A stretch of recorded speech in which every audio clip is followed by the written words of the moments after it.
क़ारीन, जो वाक़या आज आपके गोश गुजार किया जा रहा है वो भी हमारे किसी करीबी जानने वाले के साथ पेश आया। इनकी ज़बानी सुनिए। ये तारिक रोड मुनीर स्ट्रीट का वाक़े जो कि आज से तकरीबन 15 साल पहले मेरे साथ पेश आया था।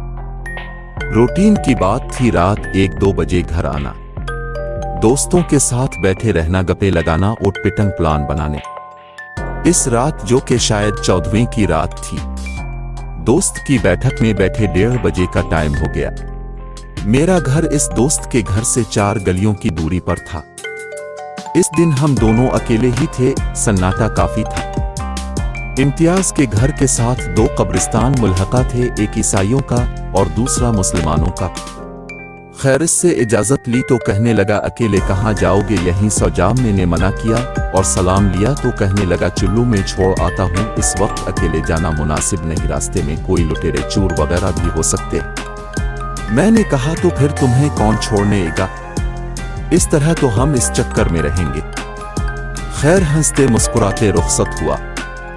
इस दिन इसने ड्राइंग रूम का दरवाज़ा भी फौरी बंद कर लिया, वरना वो कम अज कम इतनी देर तक दरवाजे में ज़रूर खड़ा रहता था जब तक मैं इसकी गिल्ली मोड़ नहीं जाया करता था। पैदल ही घर की तरफ जा रहा था कि अभी 3-4 घर ही क्रॉस किए होंगे। यूं महसूस हुआ जैसे कोई बड़ी जख्मी हालत में करा रहा है और ऐसे लगा कि ये आवाज़ 2-3 घर आगे से आ रही। गिल्ली पूरी सुनसान थी। खैर इस जख्मी शख्स के बारे में दिल में दुआ करता और सोचता हुआ चलता रहा। जैसे जैसे इस घर के करीब पहुंचा आवाज बढ़ती जा रही थी। जब इस घर के पास पहुंचा तो यूं महसूस हुआ आवाज इस घर से नहीं बल्कि अगले घर से आ रही है। अहल मोहल्ला पर गुस्सा भी आ रहा था कि कैसे बेहिस लोग हैं, एक शख्स इतनी बुरी तरह करा रहा है, कोई इसकी मदद क्यों नहीं कर रहा, लोग क्यों नहीं घरों से निकल रहे। ये आवाजें जो कि पहले नॉर्मल थीं अब काफी ऊंची हो गई थीं। वहशत महसूस होने लग गई थी। खैर जब अगले घर तक पहुंचा तो आवाज इससे आगे घर चली गई। मुख्तसर में जैसे जैसे आगे बढ़ता गया आवाज भी ऊंची होती गई और आगे बढ़ती गई। छठी हिस्स कहने लगी कि मामला वो नहीं बल्कि कुछ और है, इसलिए बच किसी तरह। लेकिन कुछ आगे बढ़कर रुक गया, उधर उधर देखने लग गया तो अचानक महसूस हुआ कि बाईं साइड वाले घर की दीवार पर कुछ है। गौर से देखा तो समझ ना आई क्या है, क्योंकि वो जो कुछ भी था काले रंग का ढेर सा था। जहन में आया शायद कोई कपड़ा वगैरह यानी तरपाल जैसी कोई चीज इकट्ठी करके रखी हुई है। आवाजें इसी जोरों शोर से जारी थी।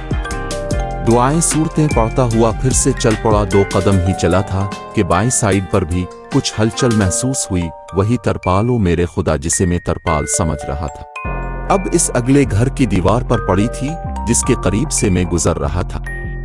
बस जी फिर वो सियाने कहते हैं कि दौड़ अपनी अपनी, तो ये मुहावरा इस दिन समझ आया। उन गलियों से निकला, घर के पास वाली गली में पहुंचा तो कुछ दोस्त मिल गए। परेशान हवास बाख्ता हालत में देखकर पूछने लगे कि क्या हुआ, खैरियत तो है।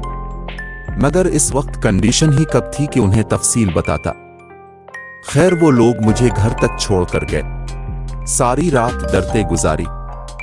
सुबह इम्तियाज को सारा वाकया बताया।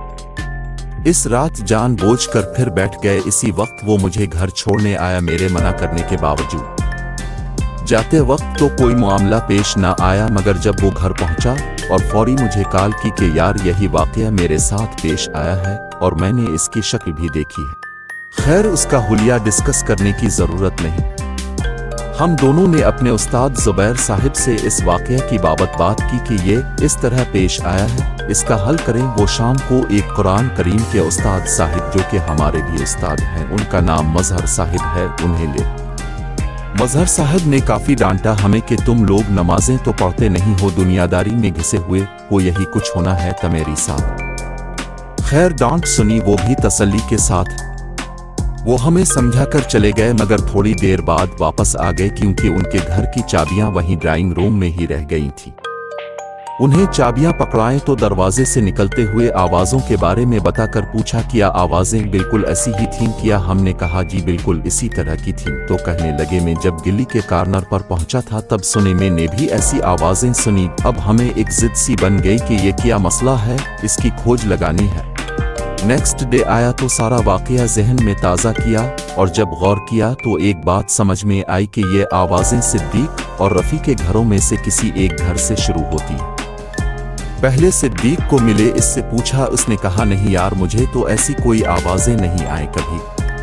پھر رفیع کو دروازہ کھٹکھٹایا، رفیع سے پوچھا، پہلے تو نہیں مانا مگر جب زور دیا تو مان گیا کہ یہ آوازیں اور مسئلہ میرے گھر میں ہی ہے۔ وہ مخلوق جسے چڑیل کہہ لیں، ویسے وہ اس کا کچھ اور ہی نام لے رہا تھا جو مجھے اب یاد نہیں۔